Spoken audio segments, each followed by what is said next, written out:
siatkówka jest chyba najbardziej zespołowym zespołowych zespołów. Szósty set. Hello, you're listening to Volleyball Podcast Szósty Set, and this is Piotr Złoch speaking to you from his Warsaw studio. Today we'll speak in English, and we have a special guest, a person that has a huge impact on defining the future of volleyball, the CEO of Volleyball World, Finn Taylor. Hello, Finn. Nice to see you guys. Along with me, one of our usual hosts, we also have Kuba Lewandowski. Hi, Kuba. Hello, good to see you. So the episode is going to be in English and the subtitles are going to be there. So we hope that if you don't know English, you will always be able to understand fully what we are talking about. And we really hope that this is going to be packed with content. First thing, before we go, because like we had this theme in mind of speaking about the future of volleyball, but before that, before the Volleyball World, Finn, tell me, how does a person working previously in Cirque du Soleil becomes the CEO of the Volleyball World? Yeah, it's quite a story. Yeah, you're absolutely right. I spent 20 years working for Cirque du Soleil, bringing the shows all around the world, including the shows that came to Poland. And it had been 20 years, and I had been looking for a new challenge and a new opportunity. And as with a lot of things in life, timing is really important. And this opportunity came up at the right time. And I'd had a previous relationship with CVC in other businesses, and they gave me a call and we started discussing it. And the more I looked into volleyball, I couldn't believe what I was seeing, how amazing it was. And we went from there. Was the fact that you were doing the shows, the events, one of the crucial things that made you and also made the decision makers decide you as a CEO? I think that had a big part of it. I mean, I think that one of the things that we've tried to do in the first couple of years of Volleyball World is really raise the image of the sport and improve the presentation. You can see it in the VNL, probably the most drastic in terms of how we've tried to uplift the image and improve the broadcast and the live fan experience. But I also think the fact that I work pretty much all over the world with Cirque, a big part of my job was finding new countries, growing new markets, and the fact that volleyball is such a global sport, I think that was certainly a help as well. Is volleyball special to you in any way? Canada sort of resonates with hockey, like that's the first thing that would be the first sport that you think of. So was volleyball important to you, or are you still learning to love volleyball, so to speak? That's a good question. So I'm actually Australian. I was born in Australia. So for my first 25 years, I lived in Australia. And one of my earliest memories in 2000 was actually the Australians winning the beach volleyball gold medal at the 2000 Olympics. For a lot of Australians, that kind of brought volleyball and beach volleyball to the forefront. I played volleyball at school. I played volleyball in social tournaments out when I finished school, so with friends and flatmates and things. But never, as you said, Canada is not about volleyball as much as hockey. I mean, I don't think it's about anything except for hockey. So in serious volleyball, it's been pretty much for the last couple of years. But I would say that I watch a lot of volleyball now, watching matches, throughout the entire domestic season. Every weekend I'm watching matches and have really fallen in love with the sport and both indoor and beach. And I think, I think it's just a fantastic sport. Is the fact that volleyball maybe wasn't the most crucial part of your professional career, do you think it has a positive impact on your cooperation? Because, you have a lot of people that sort of live and breathe volleyball. So do you think that is helpful to get them the fresh view on certain topics? Yeah, because I think that's the way it works. Yeah. Yeah, I think it's really important because it's very good to have that external set of eyes, but you certainly still have to have an appreciation for the sport, right? It's not my job to come in and blow everything up and start again. I think what I'm trying to do is take the best parts of the sport and make them even better. Maybe I'm a little bit with that neutrality, I have a little bit more license to actually question things. Why are we doing that? Or why is that like that? But I found it really important that I spend a big amount of time understanding the sport, understanding the players, understanding, the relationships between the FIVB and the national federations and the teams and the coaches, because that helped me get a better appreciation of where we could actually grow and expand and really lean on for new ideas. Yeah, you just moved smoothly to a question I wanted to ask. If you could tell us something about the history, how it started, how the Volleyball World started, where the idea is coming from. What's the role of CVC also in the process, and what's your role in the process? Sure. Well, look, the original idea of Volleyball World started because at the FIVB, they realized that they had an amazing opportunity in front of them. The idea that, volleyball is such an amazingly huge sport around the world. But within the context of the political machine that is the FIVB and the international federations, being able to create that sort of commercial focus was never as easy as you would hope. There's a lot of other constituents, there's a lot of other stakeholders. So they realized that it was really important to be able to separate the commercial from the political. And so the idea was born to create Volleyball World as this vehicle where all of the commercial rights and the business was going to be put in. CVC was one of a number of companies that talked to the FIVB about the opportunity, but in the end, the FIVB decided that CVC were the best partner to allow the FIVB to effectively achieve their goals of growing the commercial value. Because realistically, the way they support the growth of the sport from a global level is through sponsors and media and hosting. And so having Volleyball World to now grow that business allows for the increase in the business to support the growth of the sport. How hard is it to deal with, like you said, there's always going to be a little bit of politics, and there's going to be voting. Somebody is selecting the head of the FIVB as well, right? Sometimes it's not always that easy to sort of answer and be able to sort of split it equally between, okay, let's manage politics. So is there a political aspect in this, or are you more or less free to go wherever you want in terms of the marketing? No, there is obviously a political aspect. It's part of the sport, and it's an important part of the sport, I think, too. But with our relationship with the FIVB being obviously one of the shareholders of the company, it's in our interest to work in parallel with that process.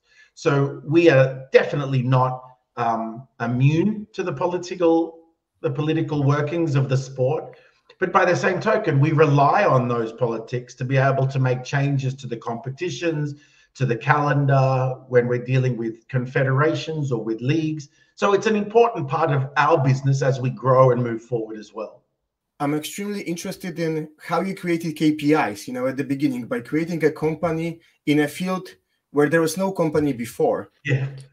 By the way, did you base your KPIs, Yeah, go ahead, Piotr. Yeah, I was just laughing because you're speaking to one guy from Accenture and another from EY, professionally speaking. So KPIs are something that we live and breathe, like I said. So that's why the question. So how did you create the KPIs? Did you base on other sports, on other companies of similar type? I don't know, of other sports TVs who work with the federations? How did you? We started with a business plan. So first thing we did was we built our business plan and we created our goals and our objectives. And from there, we broke it down into achievable steps, if you like. And so we have a 1 or 2 page KPI document that's got everything from our social media stats to our sponsorship outreach information, to our viewership, to attendance at the events. But we need to start at the low level to be able to build it up to the overall strategic plan of the business. But that's essentially how we built it. One thing, because what was really intriguing to me at first, and I must admit that I've been a big fan of volleyball since I was 13, I think, more or less. So that's when the team from my hometown, AZS Olsztyn, was fighting for the medals of Polish Super League. And I was a little bit skeptical about the future of volleyball, as in before the Volleyball World appeared, I was sort of getting this feeling, getting this vibe that it's a little bit of a stagnant sport. And one of the important markets for you, definitely, we can see it even when I received the mailing from the Volleyball World, which I signed up for. There's a lot of info that might resonate within Asia. Yep. So was the Volleyball World also created sort of to answer the demand? Because you said volleyball is a great as in huge sport, volleyball in terms of popularity, but it doesn't always feel that way when you're in Europe. Yep. Look, it was definitely not created just to go after Asia, but 50% of the volleyball audience of the world is in Asia. Actually, it's about 55%. So it stands to reason that for us, that's obviously an incredible opportunity. That doesn't mean that the core of the best leagues and the best players and the best competition is not in Europe. Of course, Champions League is amazing. You know, Polish and Italian leagues and Turkish leagues are incredible. But in terms of being able to grow and in terms of being able to find new audiences, Asia certainly is a very attractive opportunity for us right now. We also see in Asia the demographic is slightly younger than in Europe, both in the crowds and the fans and the viewers even. So there's differences and opportunities and challenges in both. But for us, we're actually trying to be very consciously South American, North American, Europe, and Asian. In fact, our whole strategy is built around being more global than focused on one particular or two particular regions. So beside of the summer where we have national team season, there is also autumn, winter, and spring with the club season. And each global sports, I think, has a flagship. You know, soccer or football has Champions League, basketball has NBA. Is there any specific flagship in terms of club season, in terms of club competition that you would like to base your ship on? To be quite honest, right now, nothing specific. We have a great relationship with the Italian men and the Italian women's league. And we broadcast their games and we help them with their marketing promotions and I really have a great partnership with them. So for us, that's very much about growing volleyball TV and being able to expand our viewership and also support the growth of the league. We're not looking to create another competition or something like that. I think Champions League is a fantastic event throughout Europe. I think that there's a lot of opportunities to raise the stature of that event. I think you see other confederations in Asia, for example, they're looking at trying to create a Champions League throughout Asia and things like that. North America, there's not really a domestic season, so it's kind of doesn't work as well as that. For us, actually, what we've been trying to do with our calendar is actually be very careful about creating events just for the sake of having another event. This Olympic qualifying event that we're going through right now will be the last Olympic qualifying event. And what we tried to do was say, if we have events on the calendar, they have to mean something significant. Obviously, getting a spot to the Olympics is significant, but there are other ways to be able to create those pathways. And so for us, the focus is very much on the Volleyball Nations League, the World Championships, the Club World Championships in December, and then supporting the other competitions around those, whether that's Italian League or any other leagues that we work with. We will have a dedicated section to Poland and Plusliga, and maybe within that section we will ask also the question on the Plusliga and the media coverage. I know that sometimes it is also a question of the cooperation with the local TV, the owner rights, and so on. So sometimes it's more complicated. No, not sometimes. Always. It is more complicated. It is more complicated that people from the outside are aware of. one thing about Asia that I wanted sort of to maybe dig deeper. We have just closed the Basketball World Championship. They took place in more or less around the same region, like the one that is, like you said, 55% of the viewership is coming from Asia. So, and I understand the demographics. I understand it quite well. But do you feel in any way threatened by the sports that seem to have even higher position than volleyball, like basketball worldwide, with this running of the NBA, which is driving the interest globally, like huge interest globally? Is this anything that worries you, that you're not the only ones? As always, it's never just one company that realizes that there's a huge demographic group that you can sell the product, and volleyball, the sport is the product. Yeah, so I do not stay awake worrying about basketball, because on one hand you could say the NBA is fantastic for building interest in basketball, but on the other hand, it's very good at raising interest in the NBA and not necessarily global basketball. But actually, if we look at our sport as the competition for volleyball, I think we're missing the real issue. And what we've been trying to do is make volleyball an entertaining night out. So you come to a match and it's an alternate to going to a movie. It's an alternate to going to a restaurant. It's an alternate to staying at home and just watching Netflix or TV. That's our real competition. The time that people invest in wanting to go to a game or to a tournament. And so we need to be very conscious that it's not just about basketball, or it's not just about football. It's about making sure that the people that come to a volleyball match, no matter what match it is, it's a fantastic night's entertainment. And I think that that's something you see in North America that they've figured out a long time ago. And in Europe and Asia and other parts of the world, they're just starting to get to that. It's not just about the sport. It's about, how was I as a fan, how do I walk out of the arena at night and feel? And that's really important for how we grow and how we expand. The Philippines, you mentioned the Philippines for the FIVB World Cup. It's a fantastic event for the Philippines, fantastic event.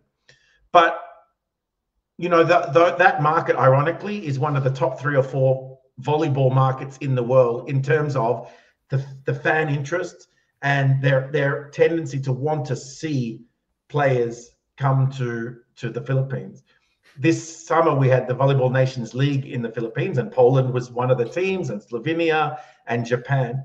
And I think if you ask any of the players in Poland, they will tell you that the crowds were amazing, crazy, fantastic. Yeah, I remember those masks. Like, Polish players now, they were cutting up the paper masks. Yeah. Like, this is crazy, right? The fandom, the level of fandom you're seeing in these countries is you don't see it anywhere else. And so we really want to be able to capture that and embrace that, because these are the guys that will end up coming to the World Championships or subscribing to watch Plusliga or Superliga or any of the leagues around the world, because they want to follow these superstars. Yeah, I was in Philippines in May on my vacation, so I've played their volleyball every day. People were super crazy. I was telling them all about Polish players. They seemed really interesting. They had only one disadvantage, it was height. But this is something that we can do. Exactly. Think about going out, and you have no idea how many girls I took out to volleyball matches before I met my wife. So always it was for me a great entertainment. And there in Warsaw, when we go out with Piotrek, just as a journalist to see the game, there are also a lot of people on dates during the game. So this was also one of the reasons why you decided to change the formula of the games, you know, in terms of not having, you know, the checking of whether the ball went out or in, or whether, you know, the breaks are shorter, you know, eliminating one of the breaks for the coaches, where all of these changes, you know, in terms of the speed of the game based on actually the entertainment and the speed of the entertainment of people. Yeah, this is one thing that we had noticed, that for the diehard fans, they understood the rhythm of the game being very stop-start. But the downtime is wasted energy, effectively. And so we have technology now, and we can create situations where there are no or less challenges, in fact, no challenges for in-out. And we can create a better rhythm to the game to keep people's attention. And so, yeah, this season you saw the change in the in-out technology where it was essentially instantaneous. And that's basically sped up the game or eliminated about 25 to 30 minutes of downtime that used to exist in a volleyball match. And it hasn't distracted from the game and it hasn't hurt the game. It's just kept the game rolling. And so for us, that was a very conscious effort to be able to, if I come to the arena, I want to see the action. I don't want to spend 3 minutes staring at a screen, wondering if it's in or out. I don't want to wait for the referee to hold their ear for 4 minutes. So this is something that we spend it's a lot of money and a lot of time, but I think the result is, well, for us, I think it exceeded our expectations. The system was fantastic. One of the characteristics of volleyball is that it's one of the few games where the duration of the game varies. Yep. It can be 1 hour and 10 minutes if Poland plays against the teams that are, located further away in the volleyball ranking, as an example. Like this happened in the European Championship, actually, against Montenegro or Macedonia. It was just 1 hour and 5 minutes. But it can also be over 2 hours. And you're doing your best to shorten it. But from your perspective, is it something that at some point in time within your strategy might be hurting volleyball, as in the rules? Because it's always hard to discuss the rules. Yep. You have 25 points. Sometimes the beginning of the set or the middle of the set in volleyball, they are not really that exciting at first. Sometimes the tension rises towards the end of the set. And sometimes it takes, 15, 20 minutes for those emotions to raise. And the question is this anything that is a problem for volleyball, that it's the sport which actually do not have, for the television, as an example, for the media coverage, is it an issue? So I would answer that question by asking you what time of the game does it matter in a basketball game, right? You see talk about the NBA, right? The last minute lasts for 4 minutes because they take a timeout after every 15 sometimes, I guess. Right? So I would also say that the start of the match is less interesting or less dramatic than the end. We're certainly not looking at changing the rules or anything like that from the scoring perspective. I'm actually consciously not trying to shorten the match as to make the product more acceptable, more palatable for the greater amount of people. So it was a byproduct that, yes, of course, if you eliminate challenges and you eliminate, you automate in out, that things will speed up. But for us, it was more important to be able to keep people's attention span, because in those first 10 or 15 points, you're right. There's a lot of things. People start looking at their phone. People start talking to their friend. They might want to go and get a drink. We want them sticking to their seat and understanding the intricacies of the game and appreciating the skill and the tactics and the interchanges and the rotations. And so if we give them less opportunity to break that concentration, we expect them to keep going. Now, there were things that we did put in, like a serve clock, for example, which was an express. We didn't change the rule. We just enforced the rule. But we wanted to have the players consciously keep the game moving too, rather than purposely slow the game down, for exactly the same reason that from a consumer product, it's really important that the game keep moving. Now, you talked about television. Tennis and volleyball have a very big challenge, is you never know how long the game's going. And so what we were trying to do was trying to bring the games into a 2-hour TV block. It's not really there, because a 5-set match is still about 2 hours and 6 minutes, 2 hours and 10 minutes. But it's a lot easier for us to do TV deals around the world if we can say we need a 2-hour TV block, rather than, well, I don't know, maybe it's an hour, maybe it's 3.5 hours, and you just can't get commitment. So that's kind of where we are on that side of trying to be able to, get it into some kind of manageable time frame.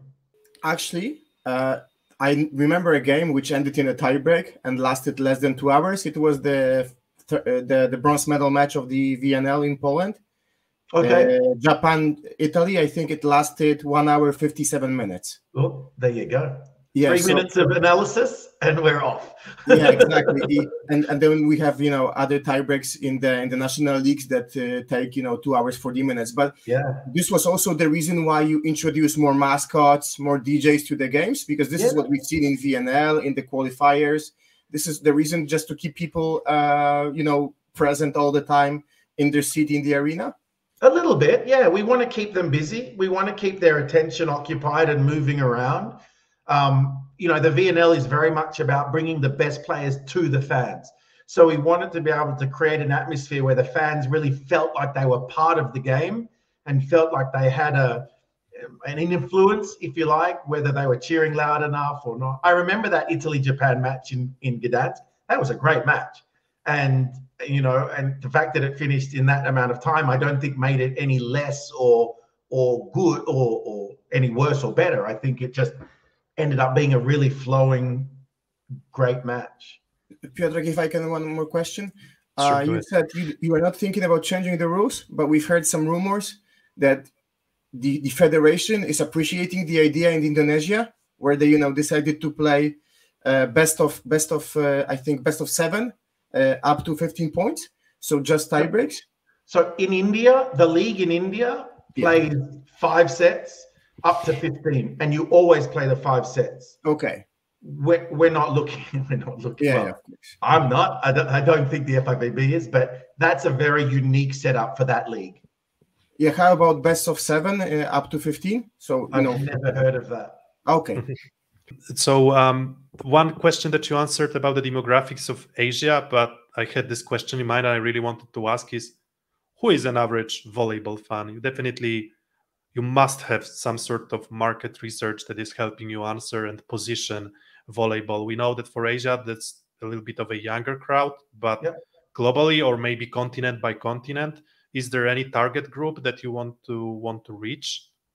So the average volleyball fan, which there's not really such a thing, is almost 50-50 male-female, which is quite unique. And they tend to be more family than single people. So if you think about basketball, if we use basketball as a comparison, volleyball is a much more family fan event.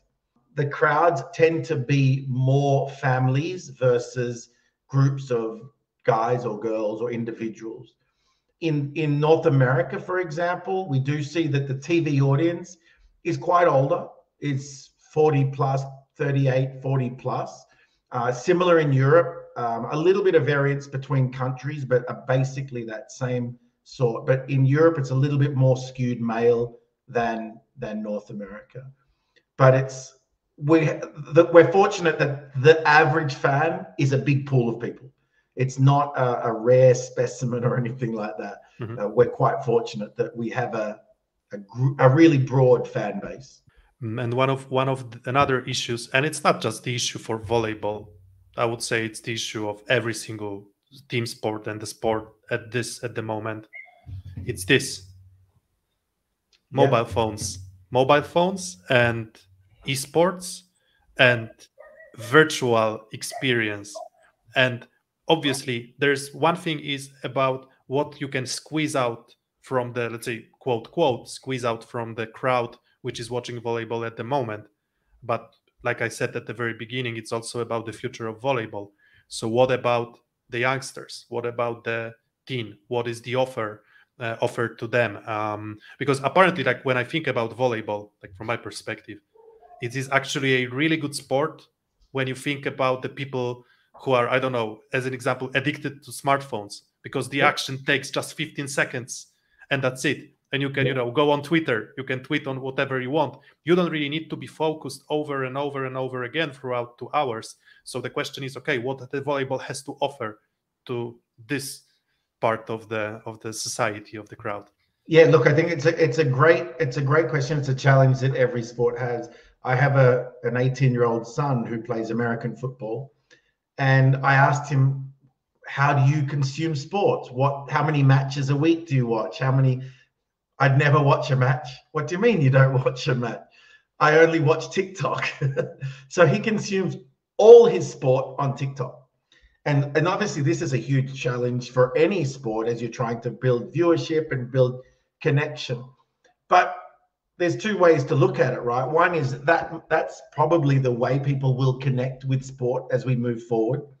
And so we are doing things like, we're lucky in volleyball because our points are quite short. So they fit very well into a TikTok or an Instagram or something. But also what it allows us to do is have the fans create direct contact with the superstars. So previously, when social media didn't exist, if you wanted to see a hockey player or a football player, it was only on TV when the matches were on.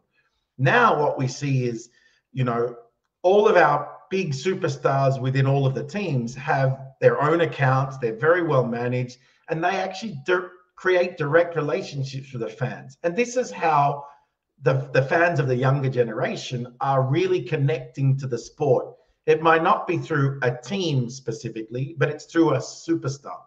I'll use a female example would be Paula Egonu, played last year in Turkey, is coming back to Italy this year. Well, the people that were following her in Turkey last year are going to follow her this year. She's just in a different uniform and a different league. And I think that's really powerful for the athletes in being able to generate that fandom for themselves.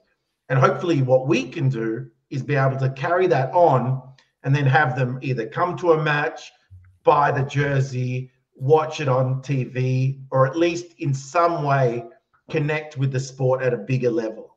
I believe you have the data on the average duration of people watching the game, you know, and is there a relationship between the age? So the younger the age, the shorter they can concentrate on the game? Because I know such data in football, in other sports. Do you have similar data out in volleyball in terms of how long they can concentrate on, you know, watching something straight directly through a certain period of time? Yeah, there is. It's not as big a difference as you would think. And we assume that the younger generation can't concentrate. But I've seen my kids in front of an Xbox for many hours nonstop. And I think this goes back to what entertains them, right? What is keeping their attention, or even YouTube, right? I think like there's some amazing viewership stats on YouTube that actually figured out how to keep the younger generation's attention. And so I think this, when sports and TV, traditional TV talk about, oh, the younger generation don't have an attention span, it might be because they don't want to watch what you're showing them. So we have to figure out how to create content, whether that's in the way we broadcast our matches or the way we present the sport, that will keep them on the edge of their seat. Back to the stars of volleyball, you mentioned Paula Egonu. One thing that always, sort of makes me, lose my mind is when I look at the Instagram accounts of, Filipino volleyball players. It's like hundreds of thousands of followers, which is, this is not our world. I mean, as in Europe, right? We are so Europe focused sometimes, and let's say rich North focused, that sometimes we sort of lose eyes on whatever is happening there. Do you think that there's, an issue for volleyball at the moment, that we do not have global volleyball stars? Which seems that, okay, there are, and why am I asking that? For Poland especially, is that I know that soccer is always going to be ahead. I mean, it's going to be extremely hard to compete with football. But sometimes I feel like, okay, those guys, the ones that won golden medal for Poland in the European Championship, they deserve way more attention. And it seems to me, I mean, not just in Poland, but I think like across Europe and worldwide. So is this an issue for volleyball, that you do not have public figures that can sort of be the road runners globally? I'm not speaking about certain countries, right? Paula Egonu might be one of the cases. Maybe, I don't know, Ivan Zaitsev in Italy, he's charismatic. So but the question is about people who, I don't know, I'm speaking Michael Jordan, but of course, that's NBA, but I'm speaking Lionel Messi, I'm speaking, I don't know, Iga Świątek, Nadal, and so on. So is this something that you try to build, and is there anything that you can do to build global stars? It's a really good question. I would say that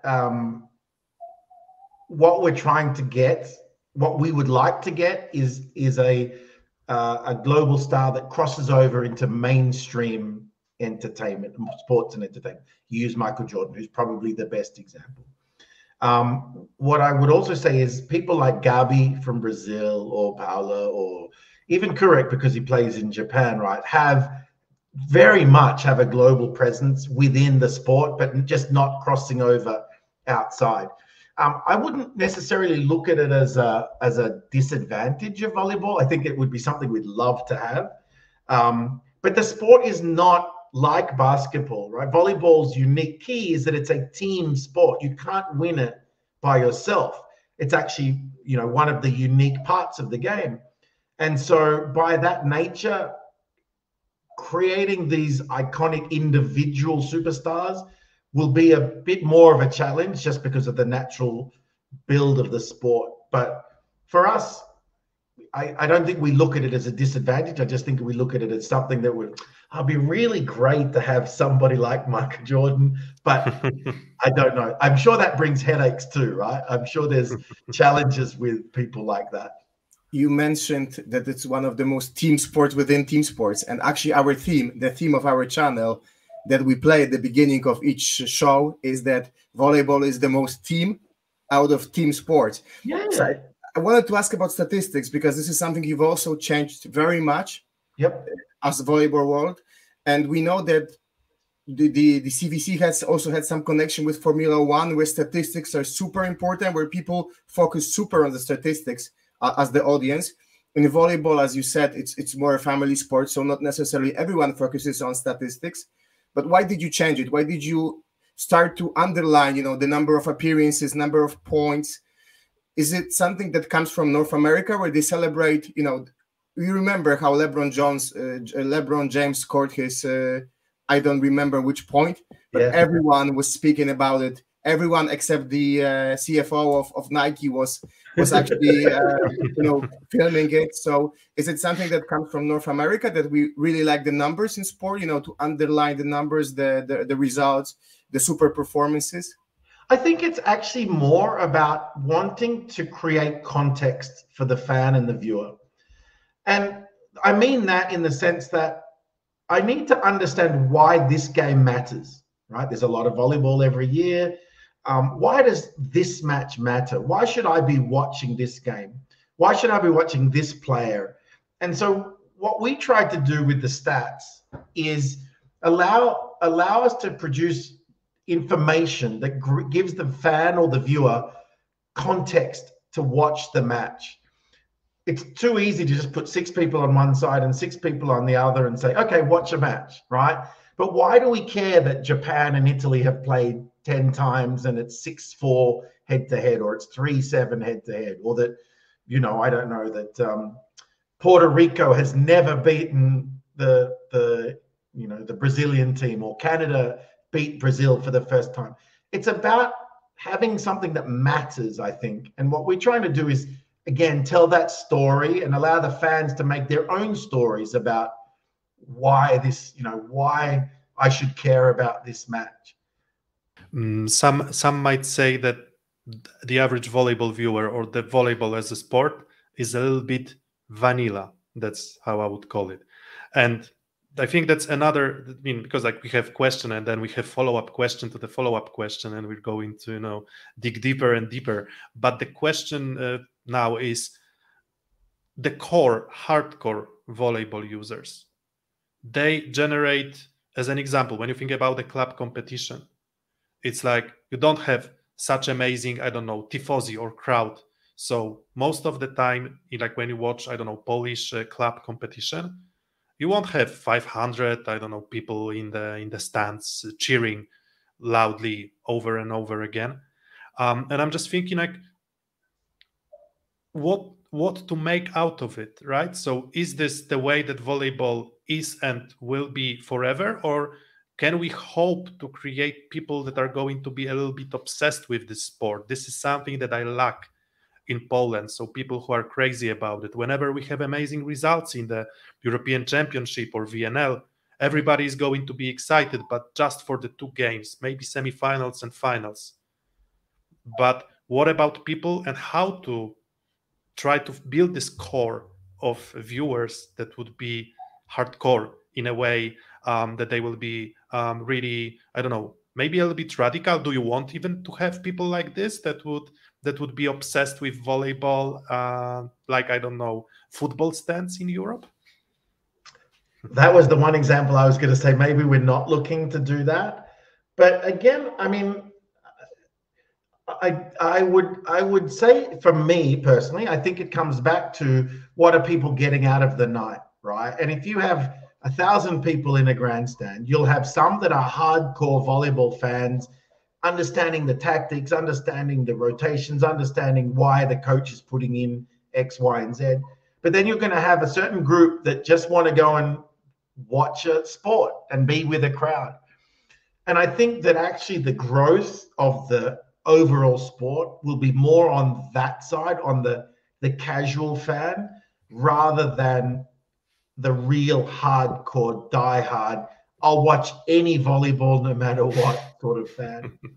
And that's why we've tried to make it a very entertaining event and really tried to package it as an event in itself. This year, for the first time at the VNL, we sold all of the matches separately in most locations, I would say. I think maybe Poland was a difference, and a couple of others. But generally, we're trying to sell, I'm going to this match, and I want to see this team play this team. And I care for it because I like Italy, or I like Japan, or I like, you know, this player or that player. I can give you an example in the women's VNL finals this year in Dallas, Texas. On a Thursday morning, we had a match at 11:30 on a Thursday morning, which was Brazil-China. And it was full. The grandstand was completely full. There was no American team anywhere to be seen. But fans from the Chinese community and fans from the Brazilian community within Dallas all descended on the arena. And that was a phenomenal atmosphere. It was incredible. And then later that night, we had Poland versus Germany. And again, we had a great Polish community, and we had a great Turkish community. And so the fact that we're able to fill these arenas in countries where the home team's not even playing, I think that starts to show that we're able to create an interesting product that brings the fans out, that brings the minority groups out, which can only be good for the sport as we keep going. So hopefully those fans will then go and either join a local volleyball club or watch a local competition or watch the university. And that's kind of what we're trying to do in the other places as well. We don't want the VNL to be the end. We'd like them to come to VNL and then go to a Plusliga match or something like that, and vice versa, I should say. But I think that if you're only getting 500 or 600 people in the stands, or things are a challenge, I don't think it's the sport. It's more about what is it dealing with in the whole context of an entertainment product. There is a big record to be beaten by the U.S. Women Volleyball University competition. It was fantastic event, and I want volleyball to go into this direction. But since, as Piotr said, we are Europe oriented, a short question about European Federation and your cooperation. Yeah. Is there a space for such cooperation? Because we've seen, European tournament as a different tournament than VNL. Yeah. I think in my and Piotr's judgment, it was not as well organized, in terms of TV rights, also the in and out challenge, and also the fact that they were selling tickets for 2 games. So at the first game, the first semifinal, Poland versus Slovenia, it was in a full house. So do you see a space in the cooperation between you and European Federation? Yeah, I do. We have discussions with them often about how we can support their competitions and their efforts, and they're very positive discussions. We continue to have these discussions, and we're ready to step in and be able to offer assistance and cooperation. I think from a technical sporting perspective, these competitions are phenomenal. They're amazing. The best teams, the best players. There's no doubt about that. And I think that we can probably help in terms of raising the the look and the impression and the fan appreciation, and we'd love to. We'd certainly relish that opportunity. Europe, the best teams are from Europe, most of them, at least, right? At least I'm speaking about male volleyball. Of course, with exception of USA, Brazil, Japan. So that's one thing. Longest traditions, definitely, as well, right? So many Olympic golds won by the European teams. Of course, Brazil is strong. I mean, I'm just speaking about the exceptions. I'm speaking about the continent wise. And we've been talking a lot about Asia, but what is the Volleyball World offer also for Europe? It goes without saying that Europe and European volleyball is central to our opportunity in terms of growing the fans. And the good thing we have in Europe is the fans know about volleyball, right? It's an established, well-loved, national sport with multiple leagues across the continent, whether it's Poland, whether it's Italy, as I mentioned, whether it's the women in Turkey. So, there's the French league as well. And I think it's really strong to be able to have all of these competitions and then come together for Champions League or Euro Volley. And so we obviously only broadcast the Italian leagues right now. We'd love to be able to bring more leagues within the Volleyball World system and on FIVB TV. And we continue to have these discussions, but it's a work in progress. It is a lot of talking, a lot of planning. And so, we keep trying to figure out where we're going to be able to go next. So you've mentioned, I think, let's move to Poland now as it is in Europe. So you've mentioned that you broadcast Italian league now within the Volleyball World TV. So it probably enlarged the population that can watch this, because before it was, I think, Rai Sport only TV in Poland. So, as you said, all of these worldwide stars like Micheletto, Lavia, Gianelli, who are probably as popular as Egonu, maybe a little bit less, now can also be watched by Mozic, that can be watched, also not only in Europe, but also in Japan and the US. Yep. Have you noticed significant raises in terms of, their Instagram followers, in terms of the popularity also of Italian league within the world? Yeah. So I'll give you two anecdotes. We, the 3 Italian teams brought Japanese players to play in the league last season. Obviously, Ran Takahashi is the obvious one. And then 2 other clubs brought them. They had to hire extra staff to handle all of the merchandise sales from the fans in Japan. These 3 players were generating so much interest. We broadcast Milan matches into Japan in Japanese. We have Japanese commentators. I mean, it's quite phenomenal, the influence that these guys have had on the league in terms of creating global awareness. We know that from a timing perspective, the matches are during the day in the US. And so particularly on the women's side, where there's more US players, we get great viewership in the US watching the Jordan Larsons and the guys like this. So yeah, we've seen a very significant expansion of the Italian leagues through Volleyball TV and through the other deals. We have TV deals in Asia and Latin America as well, but primarily through Volleyball TV. Is there anything blocking you from expanding this to Plusliga? We are Polish centric, so to speak. Our podcast is in Polish. We speak about Polish volleyball, not only, but most of it. We love Plusliga.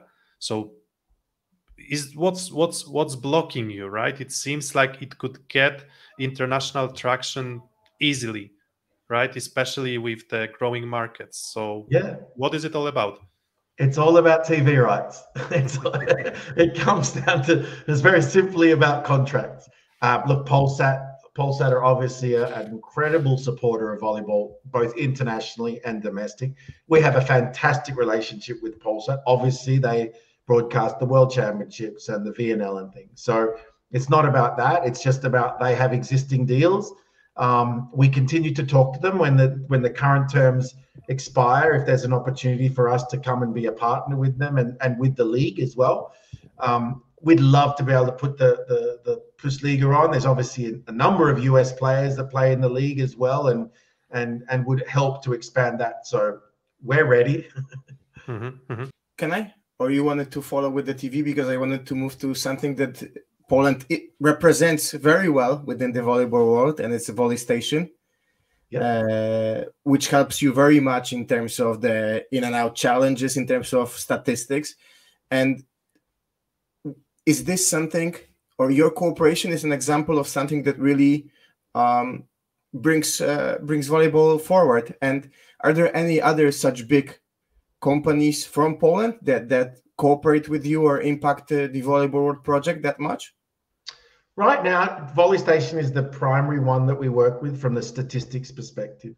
The system we use for officiating is a system from England, similar to what Hawkeye used to be, but 3 or 4 generations on. And we work, and that is in partnership with a company from Australia that does the graphics and we've got some virtual reality graphics that come into the sport now. So we have 3 or 4 primary technology partners that we work with. Volley Station is the main one that comes from Poland, and they're a fantastic young company, and they're doing some amazingly strong work. So we love working with those guys.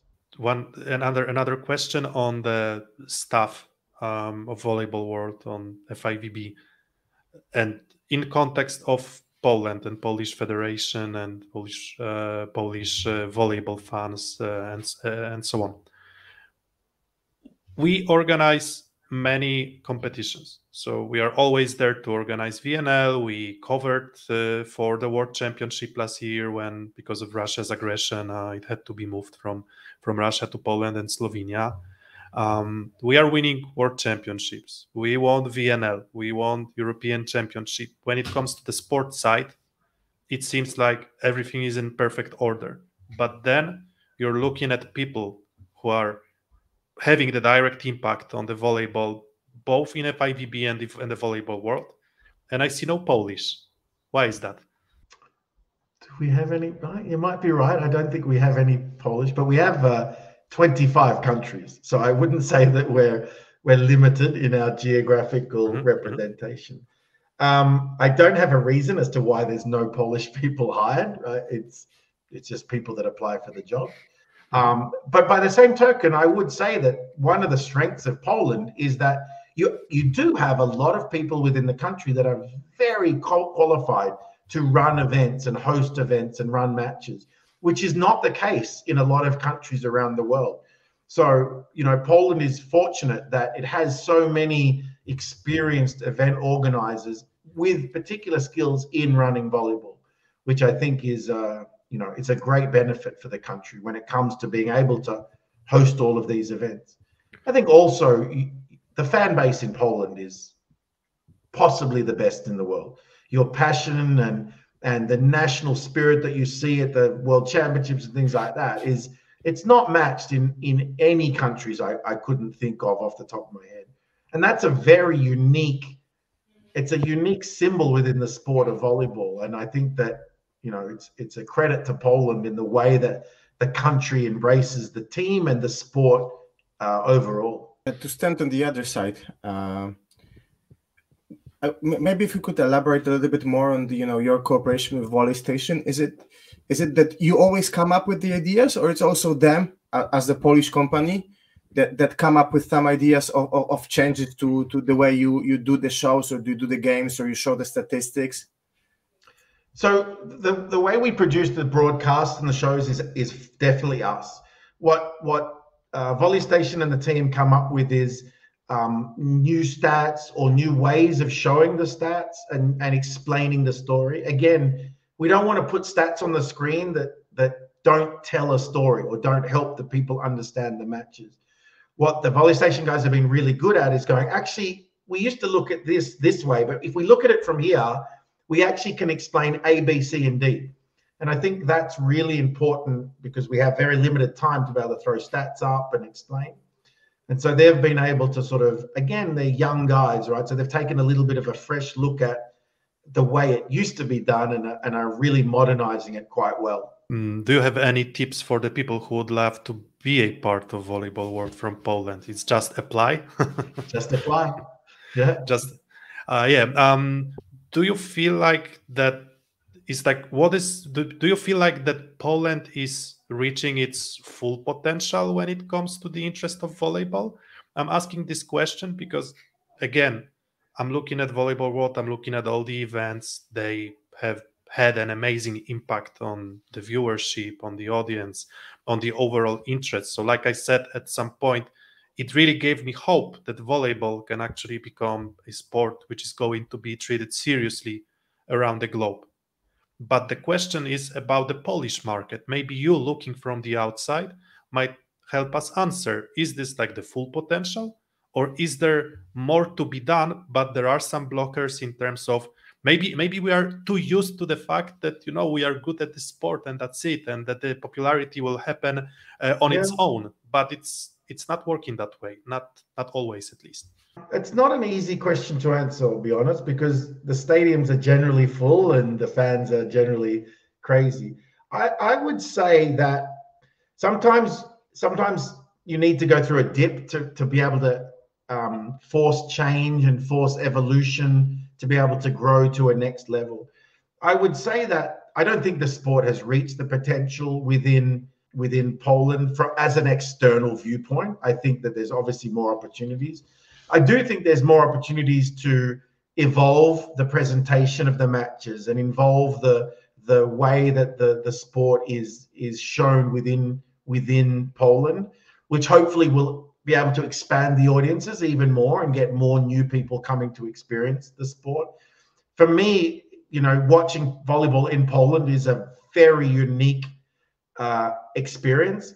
But then I would say watching volleyball in Thailand or in Japan or America is also a very unique experience. And I don't think we want to create a single experience around the world. We want to have that European or that Polish experience and that Italian experience and that Japanese experience. I think if we can maximize each country's uniqueness and experience for their own people, I think we can continue to grow.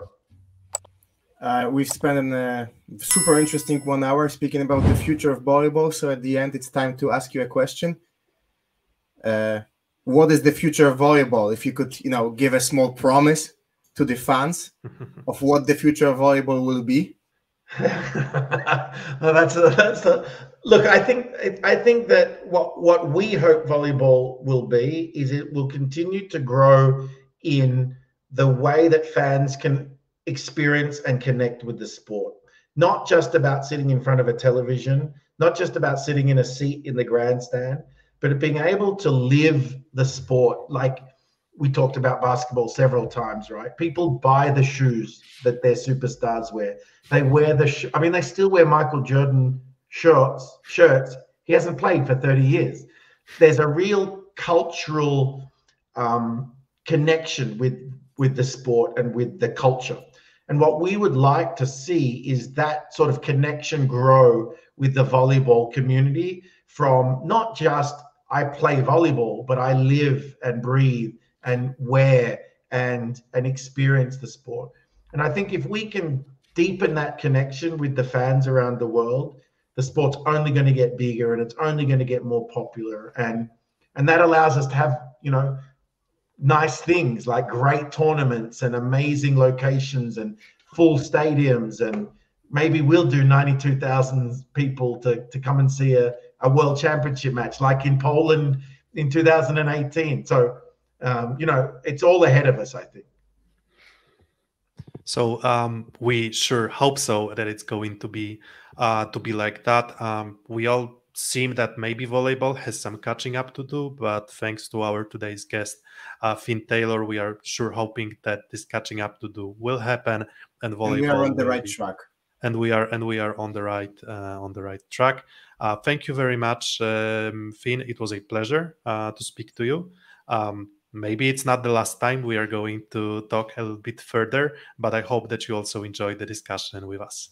Very much so, guys. Thank you very much for your time and for having me. Thank you, and that's it for today. You can always support us on patronite.pl, /6 set. Now a little bit in Polish. Zaraz poleci lista naszych patronów, ludzi, którzy nas wspierają na bieżąco. Dajcie łapkę w górę, zostawcie subskrypcję pod kanałem, a będziemy mieli okazję tworzyć więcej tak ciekawych materiałów jak wywiad z Finem Taylorem. Dzięki za dzisiaj. Dzięki.